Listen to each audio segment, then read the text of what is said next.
5, 4, 3, 2, 1. Ignition. And liftoff. Liftoff of Falcon Heavy with Europa Clipper, unveiling the mysteries of an enormous ocean lurking beneath the icy crust of Jupiter's moon, Europa. Engine chamber pressures are nominal. See that the chamber pressures are nominal as we hear. All 27 Merlin engines look great. Rocket beginning to roll. Putting down 5.1 million pounds of thrust.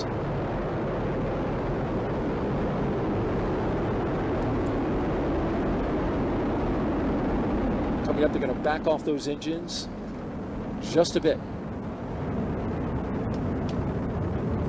So we get ready to head into max Power and Q. telemetry nominal. We hear that power and telemetry on the vehicle are good there. Everything's looking really Falcon well. Heavy is supersonic. They have reduced power in the center core to get through max Q, maximum dynamic pressure on the launch vehicle as we approach that. The two side boosters at full throttle. A beautiful shot there as our camera team Max Q. locking into the rocket on a clear blue sky. The view from the booster cam back down on Earth. And there we heard the call for max Q. The vehicle is passing through maximum dynamic pressure. Next thing up in about 2 minutes will be booster engine cutoff, where we see the two side booster engines, all 18, shut down and get ready for booster separation. But the vehicle is performing very well.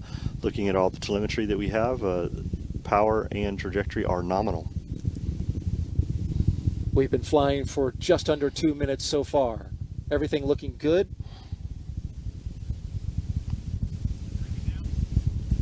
B-side boosters, once they do their job, they will be expended. If you're familiar with the Falcon Heavy, you know that they bring the boosters back on certain launches, but not on this one, because all of the performance is needed to push Europa Clipper into its proper orbit. Things continue to look good as the vehicle heads down its ascent phase here. All telemetry is looking very nominal for this flight this morning. Falcon Heavy is performing very well.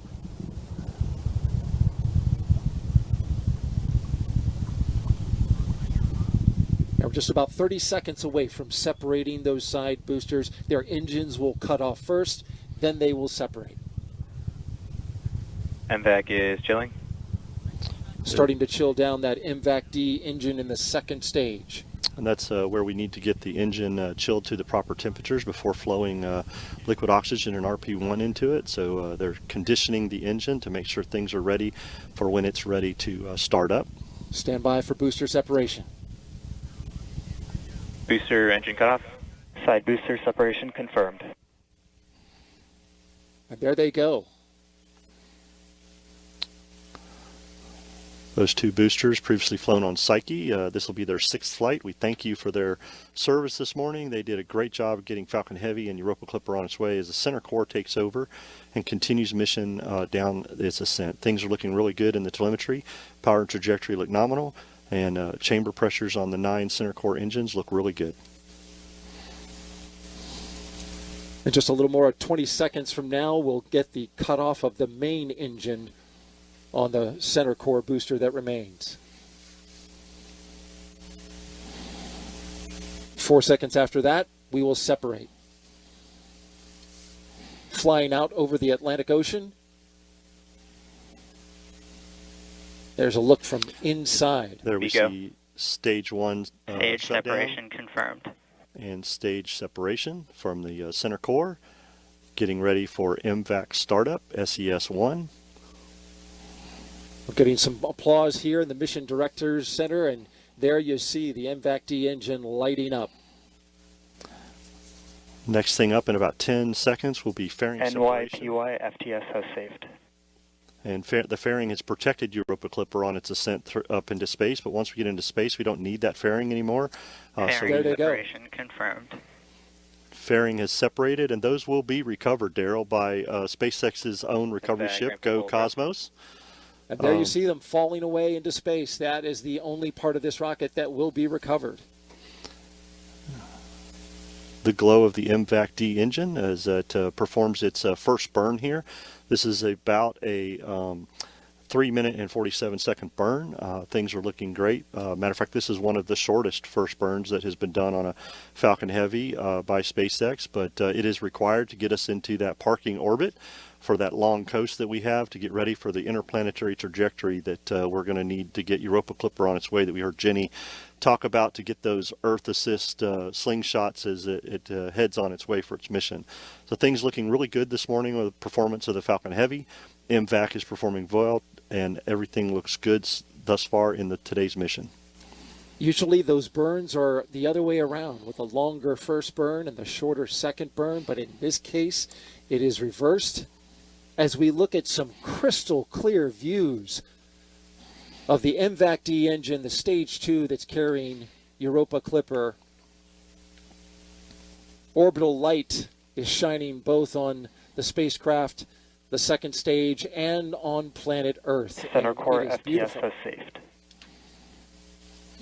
There we've heard that the flight termination system on the center core has been saved as it heads back to splash down. Things are looking good. I can tell you, Darryl, we had a beautiful weather day for launch, and as we're looking at MVAC flying in space with Europa Clipper, it is such a gorgeous view with Earth behind it, and so we could not have had a better day for a mission launch today. No doubt about it, Mick. It was simply gorgeous. We had a hurricane a week ago, but after that pushed out, it brought us in its wake near perfect weather for launch. And now we're into space, dealing with the harsh conditions up there.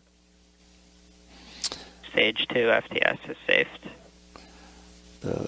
Stage 2 has made its way into space far enough away for us to be able to safe the flight termination system from a safety perspective. We're about a minute away from second stage engine cutoff as we'll see the MVAC-D shut down and get ready for a long coast, getting Europa Clipper into that parking orbit and on its way for the next firing that we will have, the second stage, number 2, to get it into that interplanetary transfer orbit that we need to get Europa Clipper started. So things looking very well this morning. We're about 30 seconds from that stage engine cutoff, which we refer to as SECO 1. That's right. We'll get terminal guidance. Get into that coast phase. These views brought to you, of course, by ground stations across the track that are pulling in the high-resolution data from the cameras. Burn looking good, just a few seconds away from cutting off from that first burn.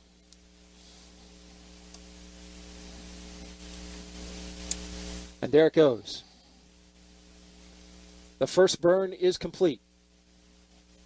Yep, things look really well on the stage burn result. Apogee, perigee, and everything for the mission looks really good. Engine performance, very well performance by the second stage for this first burn. And things continue to look good as we head into this long coast for this parking orbit.